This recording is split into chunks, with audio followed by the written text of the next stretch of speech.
Oh, the other thing I must say, I'm missing that recording studio you blokes had last year. It was so impressive. It inspired me to go and look up and see if I could have one the same as you guys. So I'm very disappointed. I bet you Tristan's not missing the setup of it. Yeah. Did you have to set it up every time just for the tasting? Or did you have a studio somewhere at the cellar door? No, that was at Mum and Dad's house. Oh, was it? Oh, okay. Yeah, in their lounge room. All right, let's kick things off, guys. Thanks so much for joining us again. You know, it's so amazing the benefit of, I hate to use the word benefit and COVID in the same sentence, but as a result of these last 2.5 years, we're getting to see people 2 and 3 times over various vintages, and it's so cool to catch up again. It's almost like being at the cellar door, not quite, but hopefully that'll change soon enough. It's great to have you, and thank you, you and Kelvin and Hugh, for letting us put all this together tonight. To look at a lineup like this is a rare treat indeed, and I'm so pleased to do it.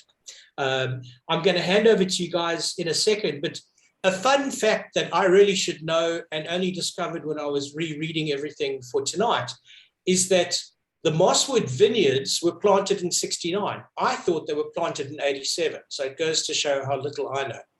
The vines are actually older than I realized. Was 87 the year that Yankee came with his and discovered and walked around the vineyard and said he wanted to buy it for Chardonnay? Was 87 the year? Is that why it's sticking in my mind?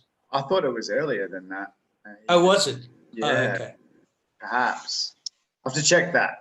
Okay. Well, the good news is that sent it back to America, and you blokes took the soil. So we're tasting definitely the founding vineyard, the founding soils of Margaret River tonight, and I'm so pleased to do that. So I'm going to ask everybody on the call to put the first 3 vintages together, and then the last 3 together, just so that we can get a perspective on the evolution of the wines. So over to you blokes from here. Thank you. Sorry, Rob, just to check. You said the first 3 vintages. Sorry, I've lost somebody. First 3 vintages you'll see in the chat box. I've put them there. Let me put them in again. Just a minute. So 1, 2, and 3 are Mosswood 8, 14, and 15 side by side. Robert? Yep. This is Manfred. You were asking about Stelvin and Cork. The first vintage was 2001, and I bought half a case each of the Cork and the Stelvin. I can tell you later about my experience. Oh, I'm dying to hear that. That's super interesting. I didn't realize it was that far back, so that's pretty cool. Thanks. Yes, it was the first vintage where he put a Stelvin on a red wine. Okay. Wine. Very cool. All right, Hugh and Alex, over to you guys. Is Tristan in the call? I know he was going to join us. Let me just find him and pin him to the. Can you hear me? The big kahunas. Yeah, Tristan, let me try and find your. Is it PVRX? Is that Tristan? No, it's Tristan. No, it should be Tristan.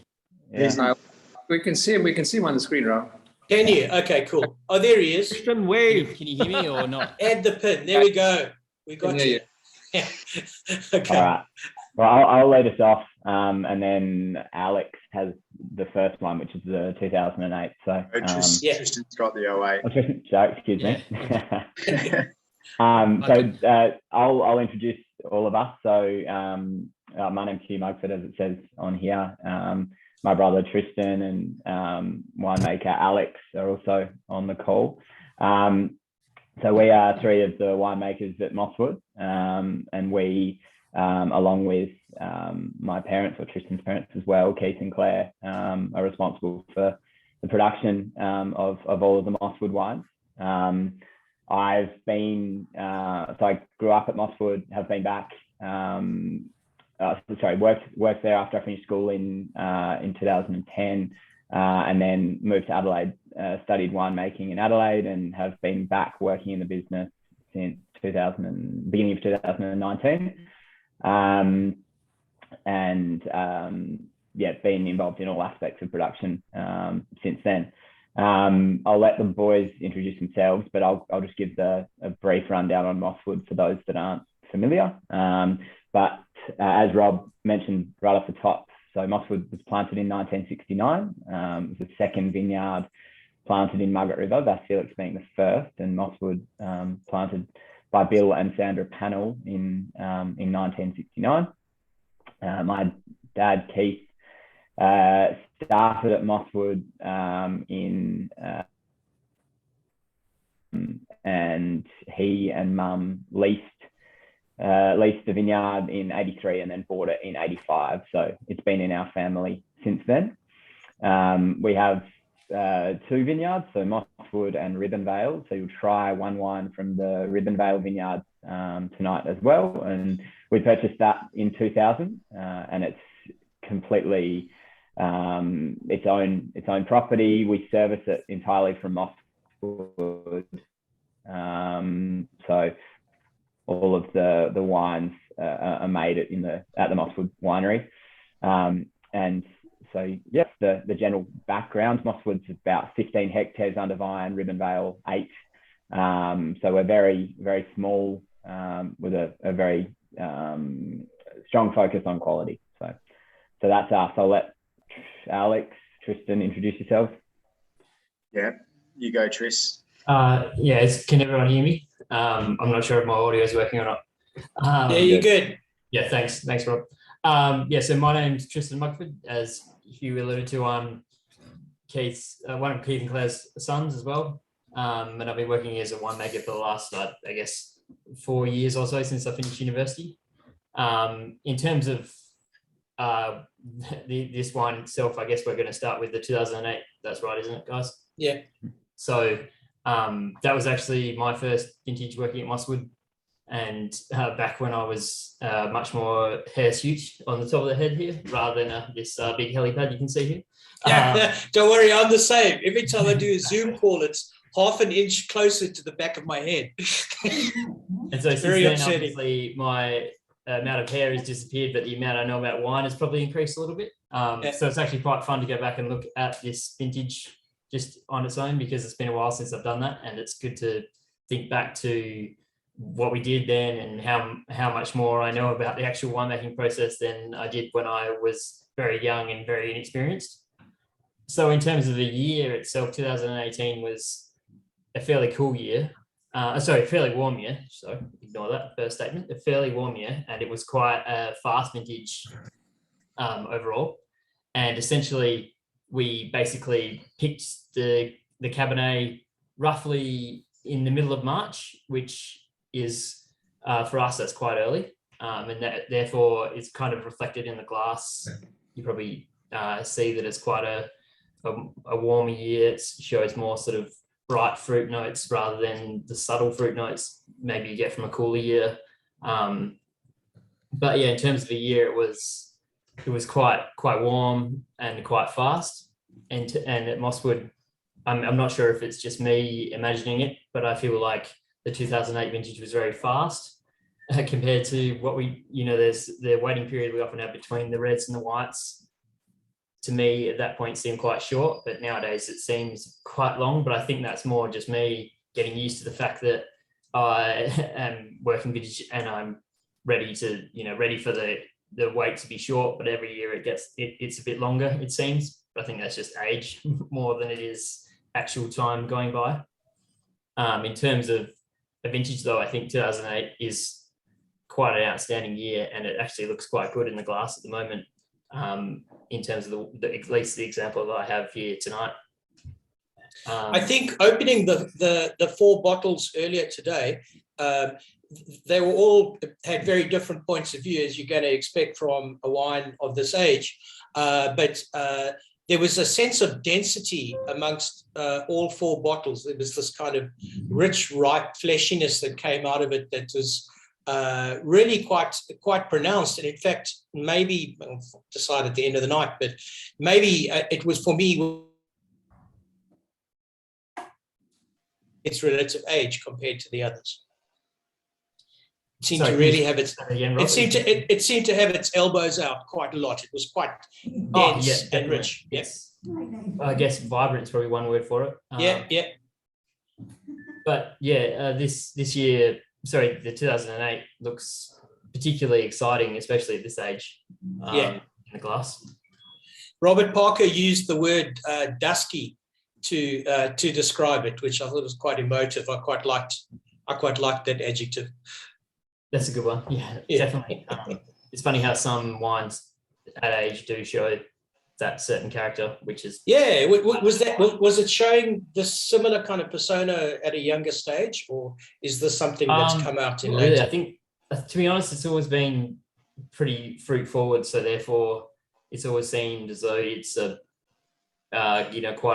because it was picked quite ripe. It's always tasted as a ripe wine, not a dusty wine, if that makes sense. But I completely understand what he means by that dusty character. No, dusky, like Nebuchadnezzar. Dusky, SKY. That was as in like evening. Yes. So you said dusky.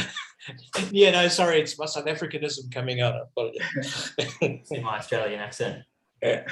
So maybe we can take a leap from the 8 to the 14, because different in every respect, right? I think that Keith or you guys rated 8 as a 9 out of 10 for what little it matters. We're looking at this body of work, right? But it's interesting to see what your opinions were as winemakers at the time of publishing. And then 14 and 15 as perfect vintages, 10 out of 10s. Well, we would say they're all perfect vintages, to be honest. Oh, okay. Well, you know what I noticed on your site? Somewhere around 2016, you stopped rating the vintages. So it's. I was going to ask you about. There's only so many decimal points between 19. Yes, exactly. Yeah. 14. I'm sorry. Just to butt in there, guys. My name is Alex Coltis. I'm here to talk about the 14 Cabernet. So I've been with Keith and Claire since 2006. Graduated the Curtin University course back in 2007. So 14 as a vintage was very much a textbook vintage, and it will go down as one of the greatest, definitely one of the greatest in at least the last decade. We had beautiful, nice early bud burst, lots of rain over the winter of 2013. Beautiful spring, led into a very nice summer as well, so we didn't get too many heat extremes, which allowed us to, I guess, sort of wait until the time was right to pick, and that happened to be about similar to the 2008, in fact, bang on mid-March. So that's really ideal time for Cabernet harvesting over here. We're not sort of under any threat too much rain, which can sort of happen in those later years into April. So we really had the ideal growing season. And I think it reflects it in the full array of aroma and flavour notes that you get in the 2014. And hopefully you can see that up against the 08, which would be an interesting comparison, because they're both very, very good years. I think there's, in the 14 for me tonight, there's this evenness about it. Everything seems, and in fact, it applies to 15 as well for me. There's this kind of resolution about the two vintages. They're sort of even and rounded and resolved. What's really fascinating for me, but 14 to 15, is I'm getting a lot more underbrush, mulberries, a sense of wildness in the 14, and a sense of maybe a calmer, maybe a cherry kind of thing in the 15. Very, very different personalities in the glass for me. Yeah. I mean, the interesting thing about 14, I guess, as it was essentially like a stock standard blend, if you like. So we had 92% Cabernet, 4% Cabernet Franc, 4% Petit Verdot. So it's kind of what we sort of the textbook, exactly. Yeah. And you get those beautiful brooding Cabernet notes, and all those complexities you get in the background as well. So the earthy, leathery and tar notes too, and especially at about that 8 years of age, they're starting to show those, the onset of those secondary characters. And 14 and 15 were very similar seasons. Mhm. Albeit 15 we had quite small crops, whereas 14 was sort of more towards the average mark. So ideal growing conditions, but yes, slightly lower crops in 15. I'm having a look at the attendees to make sure I'm not insulting any Frenchmen. But for me, the 14 is for me. Sorry, my phone's. It's one of those days. Excuse me, just a sec.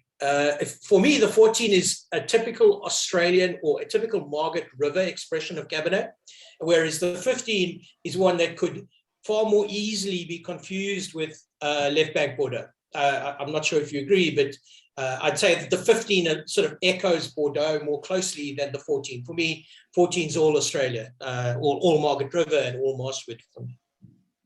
Yeah, I would definitely agree with that for sure. Yeah. There's a question from Lou about any Merlot. Any Merlot in the blend? Yeah. No, there is a tiny portion that we pick as a little corner of a small block of Cabernet Franc. The percentage, or you're testing me now, but the percentage wouldn't even make up one. So it sort of gets a little bit neglected, just picked with the Cabernet Franc. So it ends up being about 100 odd kilos. It's the Ghirardello super. Yeah. The question I've got, sorry, Rob, is there's no hole, there's no typical hole in that middle palate, which is what you normally get when you get Cabernet dominant blend, right? And you get a little bit of Merlot in there to fill that hole, but it's not there. That's why I thought perhaps it'd be a touch of Merlot in there. But is that what the Petit Verdot is added for, to fill that middle palate? Well, it probably does in a sense, but the Petit Verdot typically adds a lot of vibrancy to the nose. It's quite floral and perfumed, and it gives a bit. Later we'll talk about the 17, which is an interesting point on the Petit Verdot, but it gives that sort of dark, black, dube, molly kind of note, and also quite a bit of acid and tannin as well. So it's potentially that. It's also potentially the Cabernet Franc. It's also something I don't really see that whole, even as looking at, we've just been pressing off all of our 2022 reds and Cabernet as of today. So I don't tend to see that hole that you're talking about there, Lou, even in straight Cabernet batches. So I'm saying typically you can get that as a characteristic of straight Cabernet Sauvignon, especially out of Australian Cabernet. Absolutely. But there's no evidence of that in these wines at all, don't get me wrong. I think that's a ripeness thing as well. Like, that's a characteristic you can see in Cabernets that haven't achieved full ripeness. Certainly with the 14 and all of the wines that we'll try tonight, they've all achieved full ripeness, and therefore, they don't need that. Also, they already have that mid palate weight that you're talking about. Robert, you mentioned that the 2015 could be mistaken in blind tasting for a Bordeaux. And well, more so than the 14. For me, the 14, I get so obsessed, Manfred, with everyone constantly referencing with Margaret River Cabernet to Bordeaux. And it annoys me a little bit because I think Margaret River Cabernet and Cabernet blends are unique in their own way, which is why I'm so excited with the 14. Well, I think there is no detriment in comparing a good Bordeaux with the fantastic Mosswood. I've been visiting Keith Mugford since 1987. Mm-hmm. And he and I agreed, to me, many of his vintages, you could, in blind tasting, mistake it for Lynch Barge in particular. That, as far as the 2014 is concerned, I listened to all of you, but I find the wine still has some time to go, because I find the tannins are not yet quite integrated as they are in the 2008. Yeah, agreed.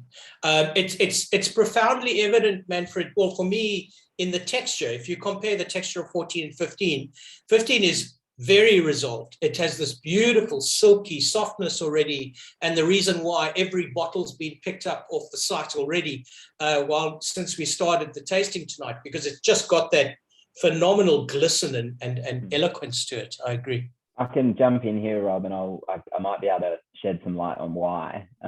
Because there's certainly some vintage characteristics that Alex, well, as we've all alluded to, 14 and 15 growing seasons were almost identical. But key difference with 15 was that we had about 20 mils of rain in mid-February. And so what that can lend itself to, and potentially is visible in this wine, is maybe a slightly better integration of the tannins. So more, not generosity, but maybe softness in the tannin structure. And therefore the integration overall is slightly better. Maybe something that you only pick up because of the two vintages being so similar.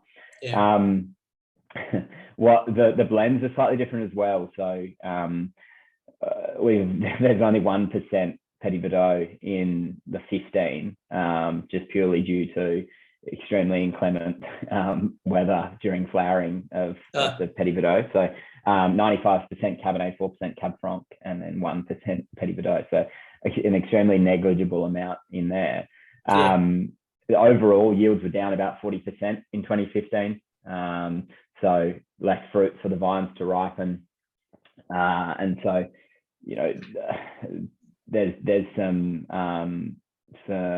characteristics in that as well. Harvest dates are almost identical, both mid-March. So really, aside from that, you know, there's very little difference. The handling is exactly the same. The oak regime is exactly the same. So, you know, we're nitpicking at some very minimal differences there. But it is also, you know, it's very cool. But I hate to keep banging on about Stelvin, but if these are in Cork, we'd start thinking, oh, maybe it's variance because of that aspect of the enclosure. It's so cool to look at it in a perhaps more empirical view at this level. The one last thing I'd probably throw in is there's a feeling of a quartzite kind of brilliance about the 15. There's just a beautiful crunchy minerality to the wine, which overlays the softness and almost femininity of the top notes in the phenolics. It's really beautiful wine. It's delicious. So maybe we'll jump onto 17 now. Yeah, so 17 is actually quite a good segue into this wine, because it's a very different season in comparison and a very different wine to what we've been looking at so far. So 17 was, for lack of a better term, a mild season. Kicked off about 2 weeks later from memory. So bud burst delayed, therefore, and that sort of translated all the way through to harvest. So we didn't kick off harvest until it was the second week of April. So we're encroaching into late territory with a season like that. We had a very mild summer, barely even got a summer in that regard. So we still achieved that full ripeness that Hugh was talking about. We did have to intervene a little bit in the vineyard in terms of leaf plucking and also hanging on, making sure all the bird nets were doing their job, and waiting until that second week of April to actually get it off. We didn't quite hit the sort of magical 13.5 Beaumet mark in 2017. I think most of it, the average or mean Beaumet was about 13. So, but what it produced is quite a floral wine, and a little bit more delicate. And definitely a bit more in that red currant mold, as opposed to those really dark black fruits that you see in those slightly warmer years. So a different wine altogether. Hopefully you guys can see that in the glass. Well, what I'm loving about it is definitely that sort of lighter fruit spectrum, but the palate weight is delicious. It's got this beautiful, indulgent richness in the palate, which is a big money shot for me. If I remember looking at the websites, all three of these, 17 and 18, are both cooler vintages, correct? So they're both bound by the same kind of context, and it'll be the same for Ribbonvale, that all of these last three wines are cooler. Cooler, yeah. I mean, I think from memory, 19 was the coolest of the three. Mm-hmm. And it doesn't necessarily mean to say that a cool year produces a not at all. wine. Yeah. It's just a matter of waiting that little bit longer and then doing as much as you can, I think, both viticulturally and in the winemaking process to harness that. So I think, yeah, they're all very, very good examples of what different seasons can bring. I think on the site, you guys draw reference to 17 and 19 Cabernet being very similar in terms of climate. Yeah. That you draw parallels to various vintages along the way, but the most recent parallels were these 2 years. So it's quite interesting to see them. Absolutely. I'll jump in then. Yeah. So 2019 Cabernet being the next. Very, very, as you said, very, very similar to 17. Long, mild, late season. So we didn't harvest until 15th of April, or median harvest date was 15th of April, where when we're looking at the 14 and the 15, it was a whole month earlier. And as we said, that's fine so long as the weather remains dry. That extra hang time on the vine can actually benefit the tannin structure in particular, and that to me is extremely apparent on the 19. A hallmark of this wine is the elegant, silky, velvet-like tannin structure. So we managed to achieve about 13.4 Beaumet on the final, or the median ripeness was 13.4. So just in that sweet spot that we like. But a lot of the blackcurrant, licorice, those sorts of characters on the palate are predominant in this wine, and the tannin structure is long and silky, and that's what the mild vintages in this region can do. When we will look at the 18 Ribbonvale next, and that was a slightly warmer vintage than 17 and 19, and you can see the bright fruit flavors in that wine, whereas the more mild vintages lend themselves to far more structure and elegance. Okay. As a body of work, you can definitely pick up that. Well, for me, violets is something that is almost a house stamp in your Cabernet. And you can see it here all the way through all 5 of these vintages. But the question I had for you was, is the 19 going to evolve in the same footsteps as the 17? Because the 17 is so delicious now. It gets that sort of ethereal, refined component to it. Will the 19 track it exactly the same way, given the same characteristics? Yeah. So without being able to see into the future, the short answer is absolutely yes. Right. The seasons were similar. The wines are presenting themselves very similarly at the same age or at the same point they were. Right. We're looking at lots of similarities ongoing between those two. Awesome. So for those in the call, we've got about a case left of 19 and round about a half a dozen of the 17s. Any of the back vintages won't be repeated. It's just the current 19. The Ribbonvale 18, which we're going to finish with now, we have the last 11 bottles available. The 19, Kelvin tells me, is on the water, but this 18 Ribbonvale has created so much of a stir globally. I'm delighted to look at it in this context tonight. So over to you guys. We haven't done the 19 yet. Oh, I've spoken about it. Is there anything more you guys want to reference on 19? I'd asked you about the ethereal thing. If it was, there was one note I made here that I found somewhere on your site was there's an opinion that in 19 you managed to capture both freshness and ripeness, which two attributes to Cabernet that are very seldom in the same glass at the same time. And so I don't know who wrote it. I think it might have been Joe, can't pronounce his name, from Wine Advocate, Kaczynski. Yeah. I think it was him who wrote that, and it kind of grabbed my imagination because he's absolutely right. It's kind of tricky to find those two in one place at the same time. Absolutely. Alex referenced before the importance of bird nets for us, and so that's only something that we've had. Well, sorry, not only we've been using them sort of since the early 90s. But what it allows us, so birds are a massive issue for us here, and so by protecting the vines from birds, it means that in the cooler years, we are able to leave the fruit out there without risk of losing it. Whereas, in years before that, you potentially reach a time where you have to toss up, what's a reasonable amount of fruit to lose, compared to when's your fruit actually ripe. What's the opinion of the biodynamic farmers regarding, I guess birds are seen as vermin for your fruit? How do the naturists approach vineyard management when it comes to birds?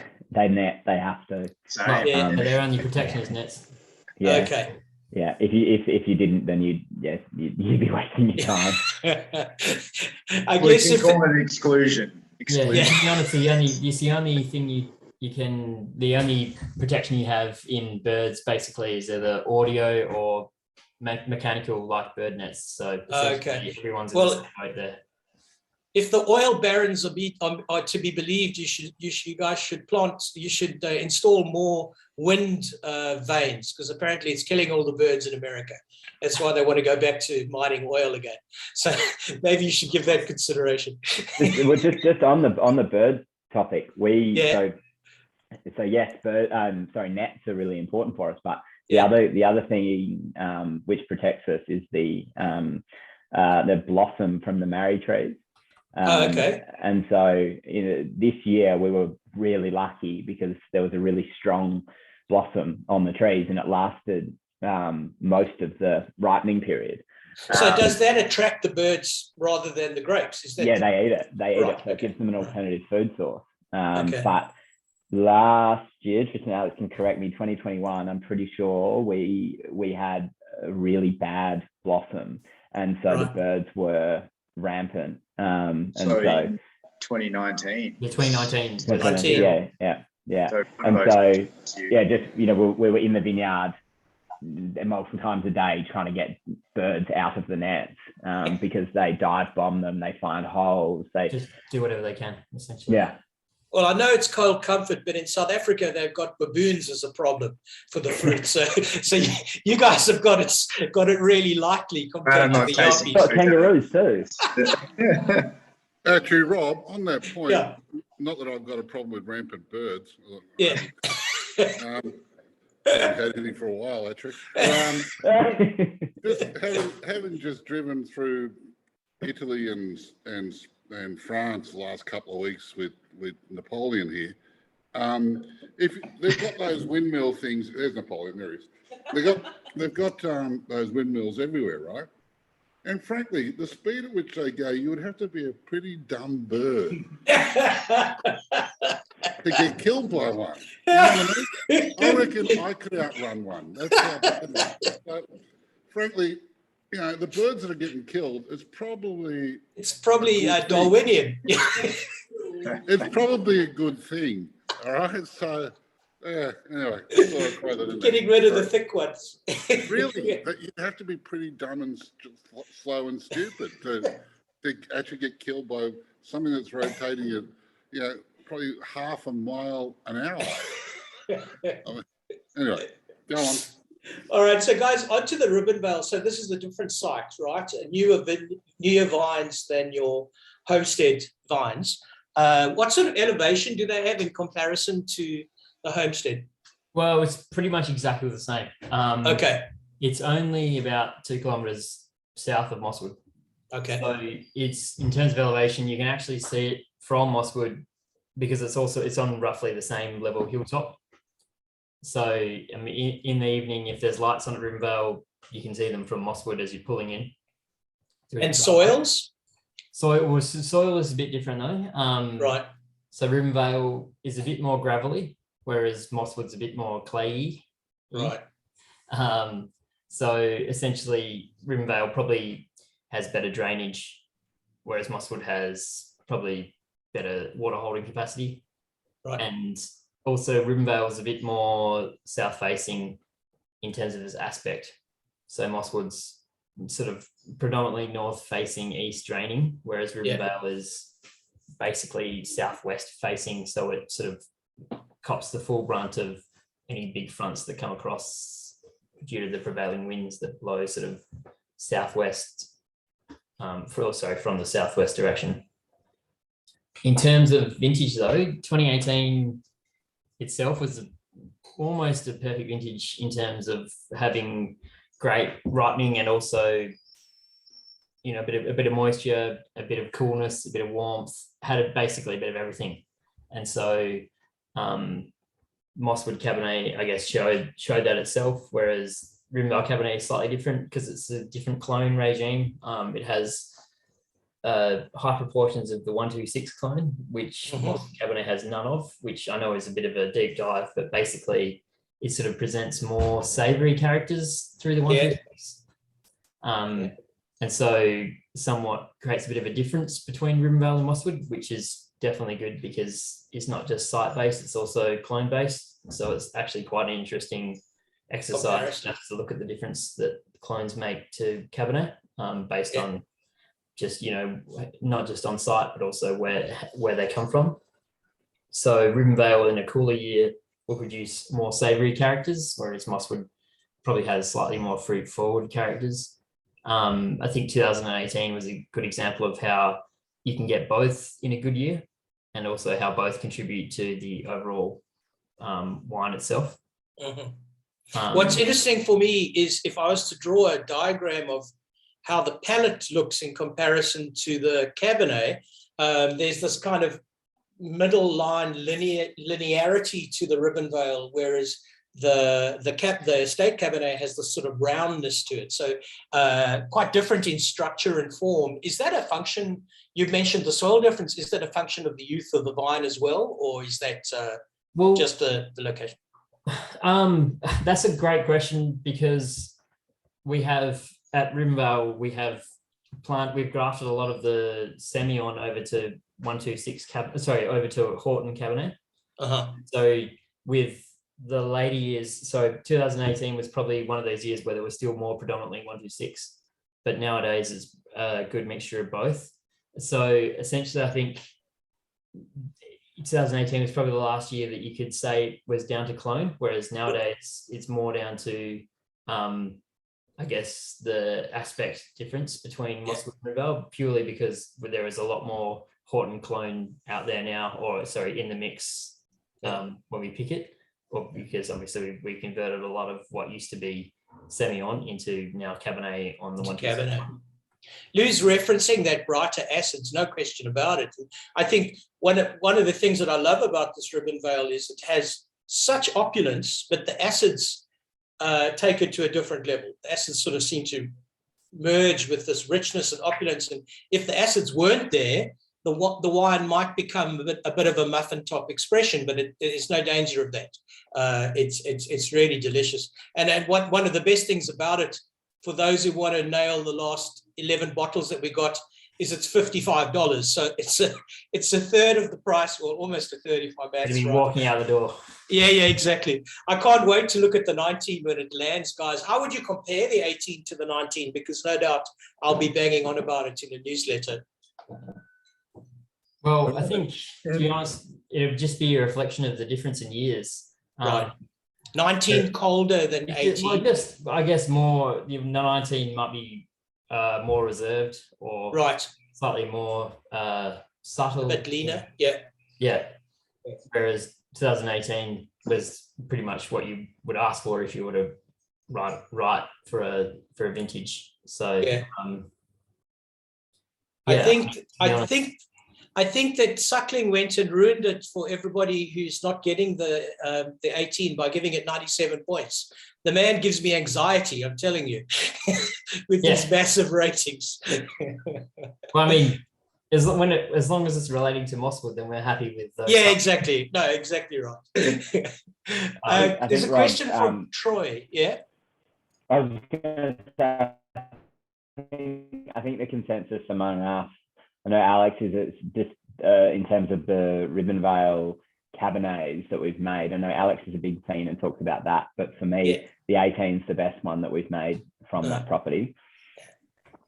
Yeah, it's extraordinary. I remember the previous vintages, and nothing has sort of blindsided me so quickly as this 18 in terms of quality. It's extraordinarily good. I'm so glad we had it tonight. And in fact, Kelvin had said, no, there's none left. And he found some under a staircase somewhere that someone else was supposed to get. So, yeah, he's great with that.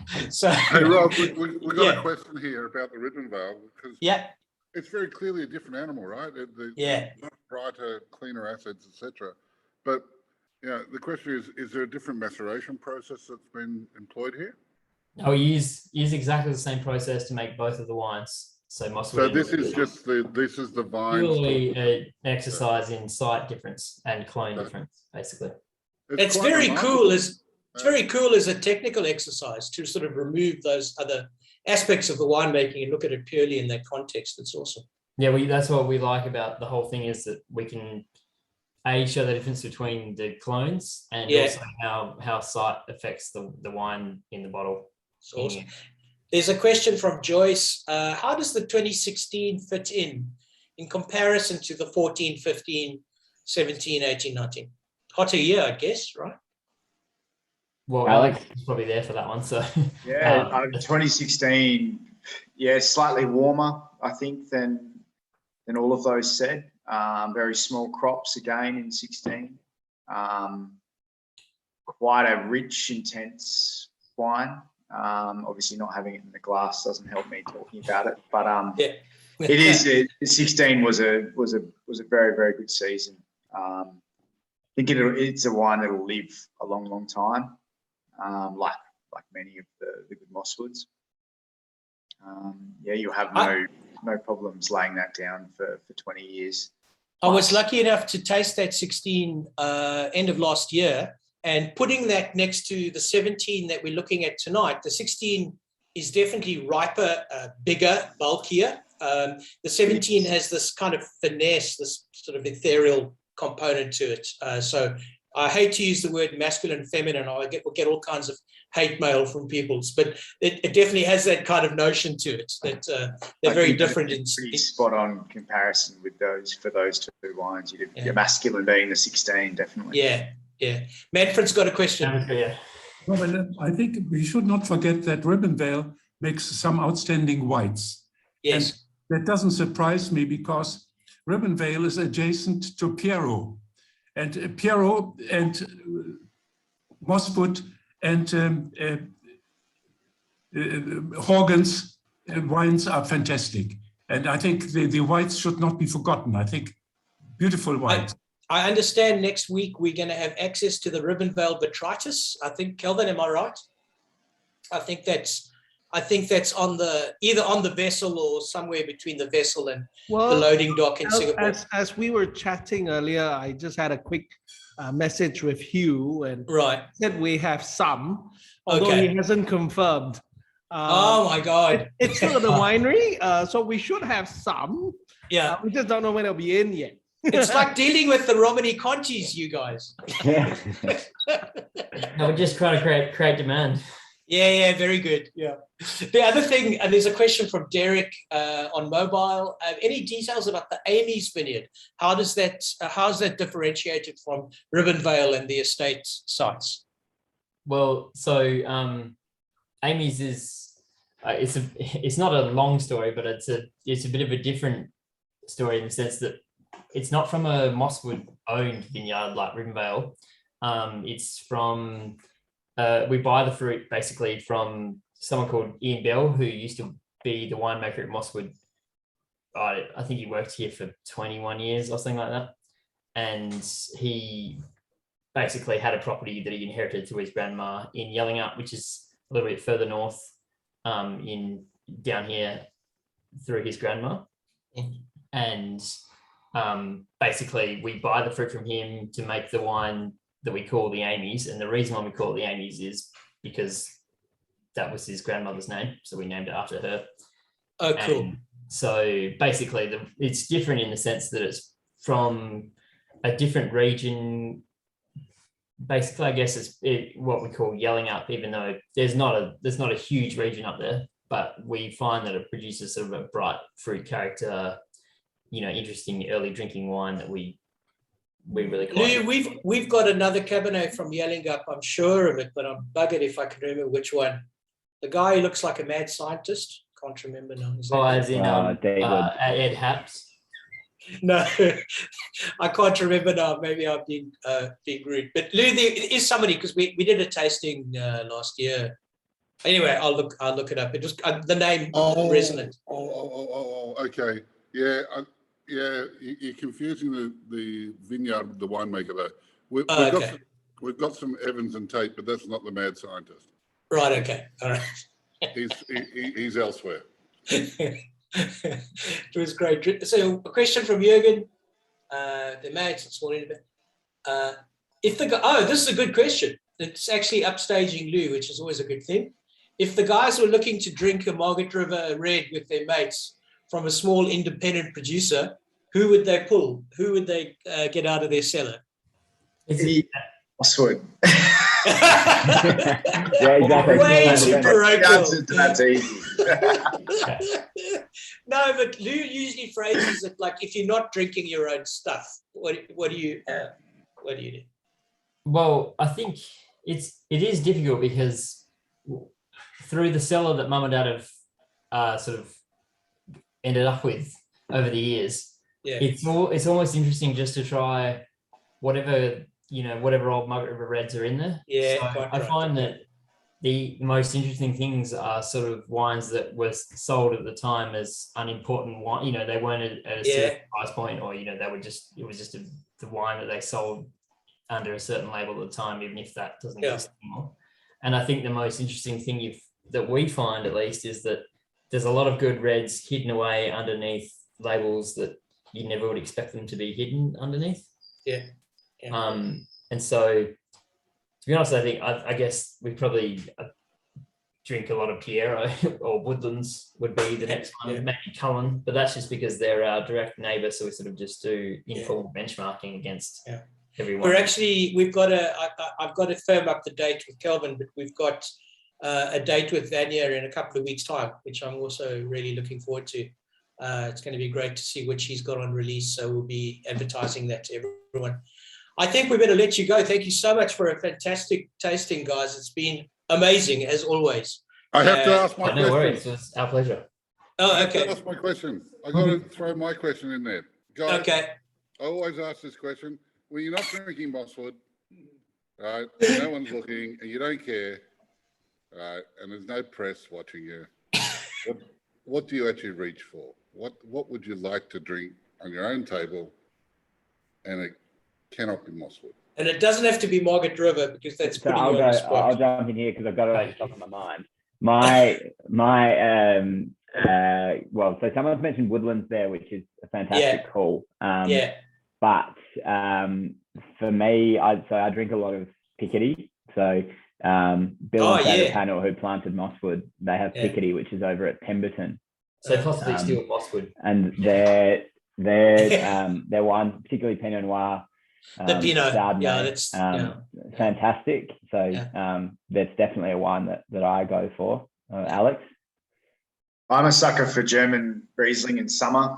Yowza! Particularly from the Moselle. I eat a lot of seafood, so that I'm a big sucker for that. Mate, can you tell me how to sell it? Because I can't pay people to buy it. I don't know. Manfred's got to tell us the story. It's more important. Robert, Manfred. Just Pemberton was mentioned. About 5 or 6 years ago, when Salitage was still going and making beautiful Pinot Noirs, John Horgan got out of his cellar a 1977 Mugford. Yowza. And the cork came out in one piece, and the wine was absolutely outstanding. One of the greatest wines I've drunk. But coming back to the 2001, 2001 was when Keith first introduced Stelvin into his red, and he had half of his production in Stelvin and half in Cork. And I bought half a case each, and we tried this out in 2018, side by side. And interestingly, the difference was as follows. The cork, the bottle with cork in the first 10, 15 minutes was outstanding, whereas the one under Stelvin looked very subdued still. But within 30, 40, 50 minutes, it was fantastic. It came out with a vibrancy and with a youthfulness in spite of his age, which was amazing.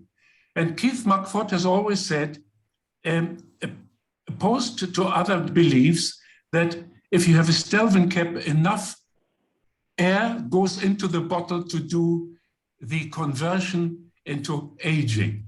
It's very interesting. I think one of the most interesting wineries in Oz that's really embraced the comparison is one in Mount Pleasant. I think it is, Lou. Was it Mount Pleasant in Hunter? With the Semillons, the Elizabeth Semillons. And I think they've got a body of work of 2 decades in that genre. I've been constantly harassing them for an invite, but thus far, no joy. and you got to say, Rob, especially with the whites, I think there's no question that Stelvin is a superior. Definitely. The reds, the just would say everyone. The reds, the jury's out. But I tell you guys, we went on a tour which involved going to Champagne, Beaune, Châteauneuf-du-Pape, and Chablis and Barolo. And at every place where we pulled up, and this was only 2 weeks ago, and for instance, places like Beaucastel, I sort of mentioned the Australian movement towards more and more reds being put under Stelvin. And Monsieur Perrin was there at the time. I think crucifixion probably was what I was facing next if I finish the sentence. He had 2 big dogs there, and they looked hungry. They looked really hungry. And I'm a big sort of fella, but no, I don't think the French are going to be embracing this anytime. No, I hear that they're messing around in the southern districts in France with rosé, and they're also adopting the glass stopper that the Greeks have tried. Okay, they've got that, and they're also using the DM cork, which is the synthetic cork. They cannot bring themselves to doing the twist action, although socially I'm sure they do a lot of it. But they just can't get there. They can't get there yet. I think that there are producers that want to, Lou. I think the blowback will be far too significant when they do. For example, I bought some of Nicolas Potel's Bourgogne Rouge about a month ago, and that's under screw cap.